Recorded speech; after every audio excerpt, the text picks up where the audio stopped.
Hey, what's going on? I'm Matt O'Leary back with another video, and today we're talking offensive line depth. But before we get started, I just wanted to mention that you can follow me on social media at Matt O'Leary NY on Facebook, Twitter, Instagram, all that fun stuff. Also, if you haven't already, please make sure to subscribe to the podcast wherever you get your podcasts. You get it right here or wherever you listen, Apple, Spotify, Stitcher, all that fun stuff. So today's video is going to be a little bit different. It's instead of just me, it's going to be some clips that I recorded with NYJetsMedia. Definitely subscribe to his channel if you haven't already. Link is in the description. We did a full-length interview. I'll link to the full video down below. It's on his channel, so if you want the full thing, you're going to have to go over there. But I'm going to give you some clips. We talked about the New York Jets offensive line and the amount of depth that they have. So in this one, we're going to be breaking down the offensive line. So Matt, what are your initial thoughts on the offensive line as a group in general?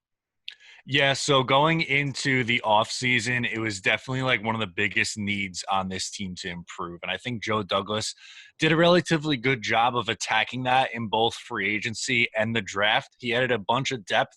I don't know if there's necessarily like a superstar on this line. Maybe you're hoping Mekhi Becton becomes that, but I think he did a lot of good pieces to add depth to a unit that was really, really bad. So overall, I thought, it was pretty solid offseason. Yeah, exactly. Because we all saw what happened last year with the Jets offensive line. We had so many different sets, and it was just absolutely atrocious. And seeing Joe Douglas had his first offseason to get his hands on this offensive line, and I like what he did. He signed quality depth players in free agency. I remember going into free agency, not all Jets fans, but we were thinking, all right, we're going to get Conklin, or we're going to be spending big time money on these players, but that's not what Douglas did. As we saw, we got George Fant, and then we're going to get into our mine and Matt's individual take on each player. George Fant says he's more comfortable on the left side, but I think Mekhi Becton should be on that left side. You agree?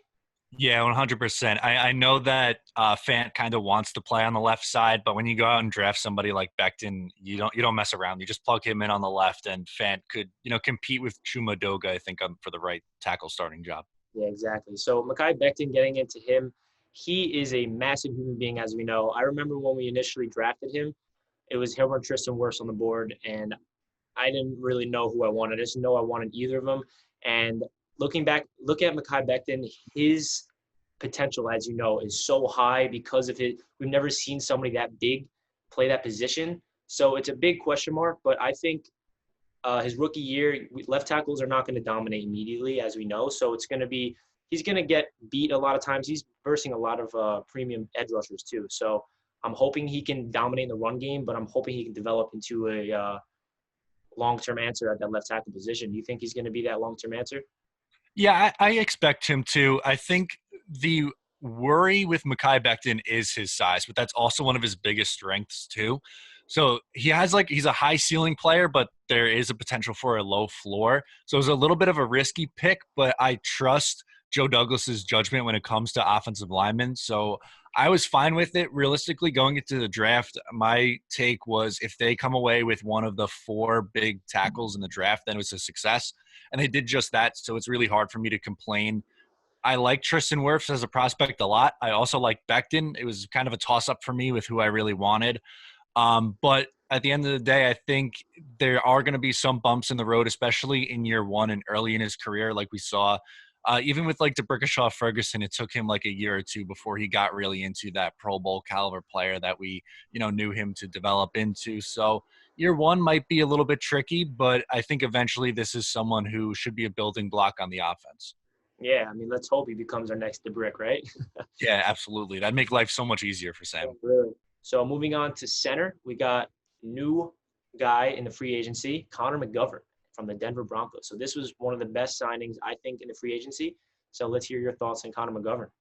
Yeah, I think this is a really good value deal for what Joe Douglas was able to get him for also, because we know how much of a need center has been pretty much since Nick Mangold retired. They haven't really had a solution. They've had a couple plug and play guys. I mean, Spencer Long was a big swing and a miss last year or 2 years ago, whenever it was they brought him in.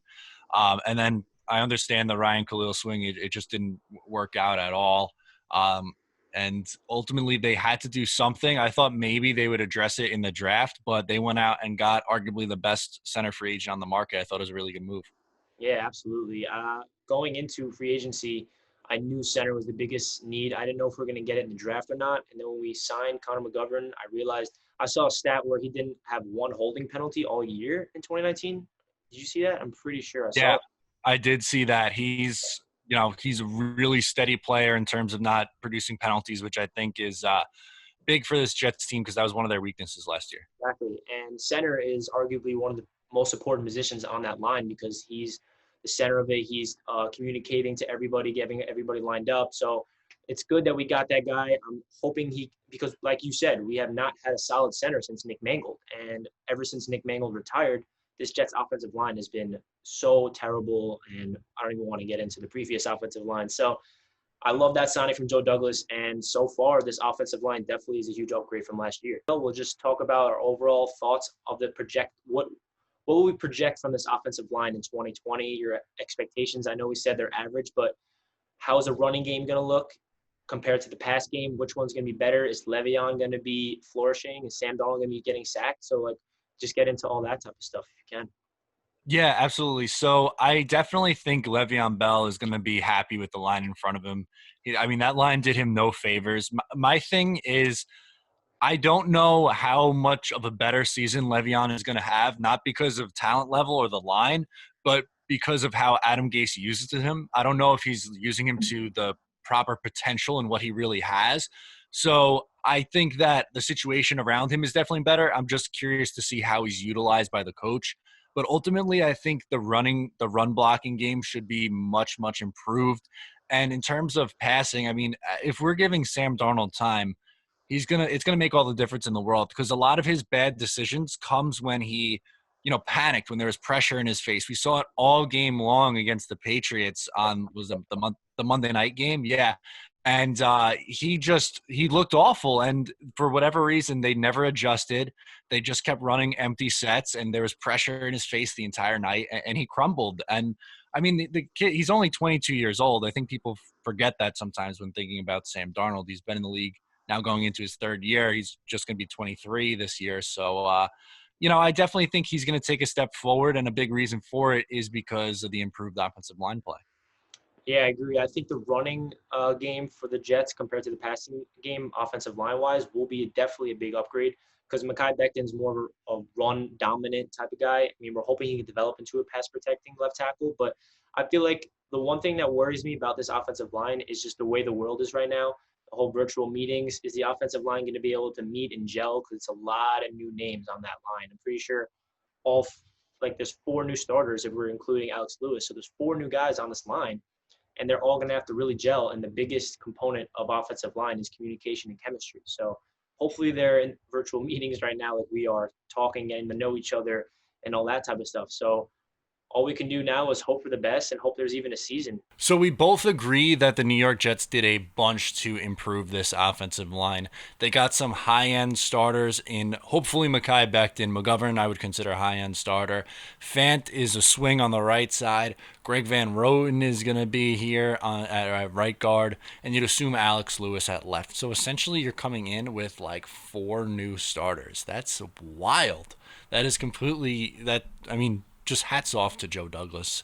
He did a phenomenal job in free agency and the draft to improve the position. It was definitely the Jets' biggest position of need, and protecting Sam Darnold is definitely the most important. So thank you so much for tuning in today. I hope you enjoyed. Please make sure to subscribe if you're new. Once again, I'm Matt O'Leary. I'll talk to you next time.